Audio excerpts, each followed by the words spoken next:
तीन तिगाड़ा काम बिगाड़ा। तीन बहुओं के रवैये से सासू माँ बहुत परेशान थी। दरअसल बात ये थी कि तीनों बहुओं में किसी बात को लेकर अनबन हो गई थी। तब से ही तीनों एक दूसरे से मुंह फुलाए रहती थी।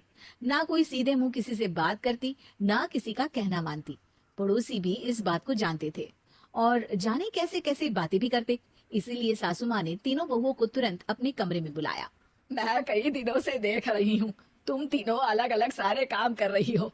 ये सब नहीं चलेगा, तीनों को मिलकर ही काम करना पड़ेगा। सास की बात सुनकर एकदम से बड़ी बहू बोल उठती है। नहीं मम्मी जी, मैं इन दोनों के साथ कुछ नहीं कर सकती। मैं इस घर की बड़ी बहू हूँ, फिर भी ये मेरा कहना बिल्कुल भी नहीं मानती। अरे जेठानी जी, जानबूझकर मुझे डबल काम करवाती है आप। और छोटी मुझसे टेढ़े मुंह ही बात करती है। इन दोनों के बीच हमेशा सैंडविच बन जाती है मेरी, और मैं हमेशा आलू की तरह बीच में मसली जाती हूँ। मम्मी जी, इन दोनों को लगता है कि मैं छोटी हूँ तो इनके पैरों तले दब जाऊंगी, लेकिन नहीं, मेरा भी उतना ही अधिकार है जितना इन दोनों का है। बड़ी आई दोनों मेरी चुगली करने के लिए, मुझे क्या कम समझ रखा है। तीनों बहू एक दूसरे से बहस करने लगती है और सास दोबारा ये देखकर टेंशन में आ जाती है और सबसे कहती है, चुप हो जाओ, अब से तुम तीनों सारे काम एक साथ करोगी। आंख बंद करके एक दूसरे की बात सुनोगी। तुम तीनों इस बात को गांठ बांध लो, वरना अगली छुट्टियों में तुम्हारा अपना मायके जाना कैंसिल। सास की बातें सुनकर डर के मारे तीनों हामी भर देती हैं। जी मम्मी जी, मैं समझ गई। हाँ मम्मी जी, जैसा आप कहें। आप जो कहेंगी मैं वही करूंगी।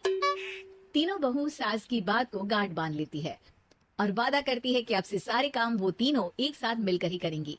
ये सब देखकर सास खुश हो जाती है और वहाँ से चली जाती है। नीचे जाकर वो देखती है कि घर में शर्मा जी आए हुए होते हैं। सास जोर से आवाज लगाकर कहती है, अरे बहू, जरा चाय बनाकर तो लाना, शर्मा जी आए हैं। सास की बात सुनकर तीनों बहू तुरंत किचन की ओर भागती है और चाय बनाना शुरू कर देती है। मुझे तो एकदम मसाले वाली कड़क चाय पसंद है, तो हम शर्मा जी के लिए मसाले वाली चाय ही बनाएंगे।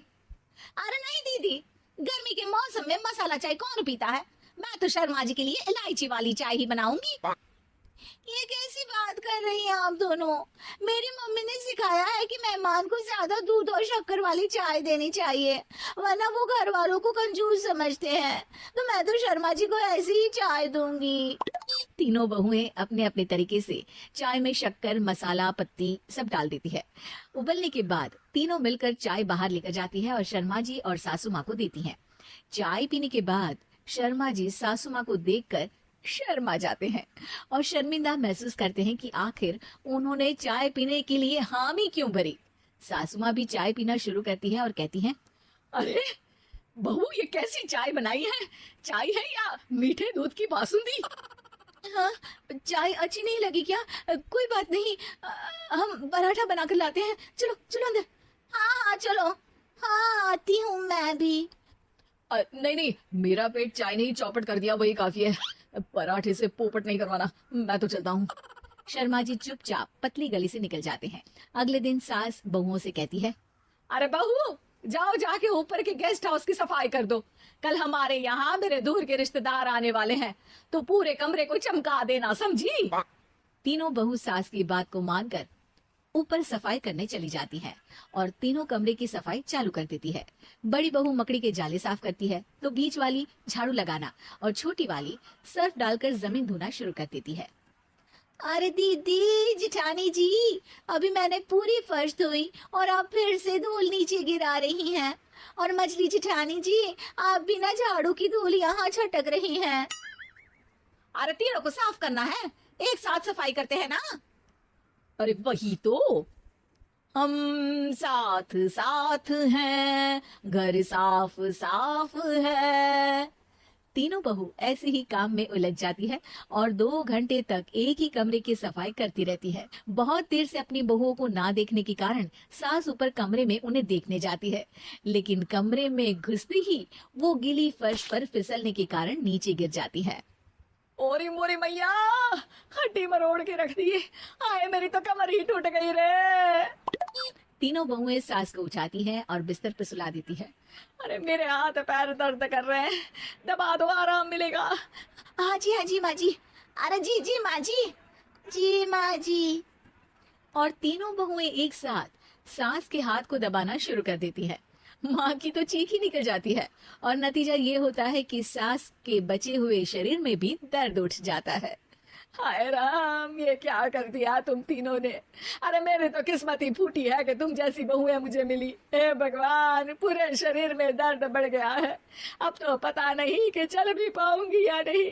माफ करो, मुझे गलती हो गई मुझसे कि तुम तीनों को एक साथ काम करने के लिए बोला। सोचा था तीनों मिलके अच्छे से काम करेगी, लेकिन बड़े बुजुर्ग सही कहते थे कि तीन तिगाड़ा काम बिगाड़ा। तुम लोगों ने ये बात ना आज साबित करके दिखा दी। तुम तीनों को तो समझाना यानी मानो भैंस के आगे बीन बजाना है। तुम्हें अकेले अकेले काम करना है ना, तो अब से तुम अकेले ही अपना अपना काम करो। तीनों बहुएं वहां से जाने लगती है। अरे कहाँ जा रही हो? आप ही ने तो कहा कि अपना अपना काम करो, तो मुझे मुल्तानी मिट्टी लगानी है। अरे मुझे भी तो नेल पॉलिश लगानी है। मुझे ना मेहंदी लगानी है। सास अपना सर पीट लेती है और कहती है, अरे मुझे भी लगाना है कुछ। क्या माँ जी? क्या माँ जी? क्या माँ जी? तुम्हारे घर वालों को फोन तुम्हारी हरकतें बताने के लिए।